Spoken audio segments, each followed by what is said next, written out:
ఉమ్మడి కుటుంబాలు ఉన్నప్పుడు పిల్లలు తప్పు చేస్తే వెంటనే తెలుసుకోవడానికి, తప్పుని శిక్షించి అయినా దారికి తేవడానికి, కౌన్సిలింగ్ ఇచ్చి దారికి తేవడానికి ఆ రోజున అంతా కుటుంబ సభ్యులంతా ఉండేవాళ్ళు. వ్యక్తి కుటుంబాలు వచ్చాక తల్లి తండ్రిలో తల్లి సంరక్షణ చూసుకునేది. ఇప్పుడు ఈ వ్యక్తి కుటుంబాలలో బిడ్డల జీవితం గొప్పగా ఉండాలని తల్లి తండ్రి ఇద్దరు ఉద్యోగాలకు పోతూ ఉండేటప్పటికీ, ఆ బిడ్డలకి చేతి నిండా డబ్బులు ఇస్తూ ఉండేటప్పటికీ విచిత్ర వికృత పోకడల వైపుకు పోతున్నారనడానికి సాక్ష్యం నిన్న తమిళనాడులో జరిగినటువంటి సంఘటన.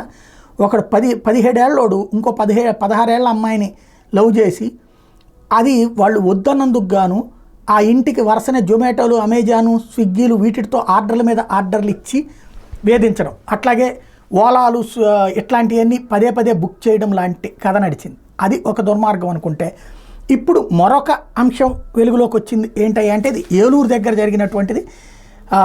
7వ తరగతి చదువుతున్న కుర్రోడట, పోనీ ఈడెవడో పెద్ద ఇది కూడా కాదు, హాస్టల్లో ఉంచారట. హాస్టల్లో ఉండటం ఇష్టం లేదట. మరి ఎలాగా అంటే స్కూల్ వాళ్ళే పంపించేయాలి బయటికి. దానికోసం ఏలూరు రూరల్ మండలం గుడివాకలంకలో గ్రామానికి చెందిన విద్యార్థి 3 వారాల క్రితం ఏలూరులోని saint Xavier high school boys కాన్వెంట్లో 7వ తరగతిలో చేరాడు. అక్కడే హాస్టల్లో ఉంటున్నాడు. ఉండి మండలం చెరుకువాడ గ్రామానికి చెందిన మరో విద్యార్థి 2 వారాల క్రితం అదే స్కూల్లో 7వ తరగతిలో చేరి అదే హాస్టల్లో ఉంటున్నాడు. ఆ విద్యార్థికి హాస్టల్లో ఉండటం ఇష్టం లేదు. ఎలాగో ఇంటికి వెళ్ళిపోవాలని నిర్ణయించుకుని హోమ్సిక్ హాలిడేస్కి వెళ్ళిన ఆ విద్యార్థి తిరిగి వస్తూ 1/2 లీటర్ పెట్రోల్ దాచుకున్నాడట.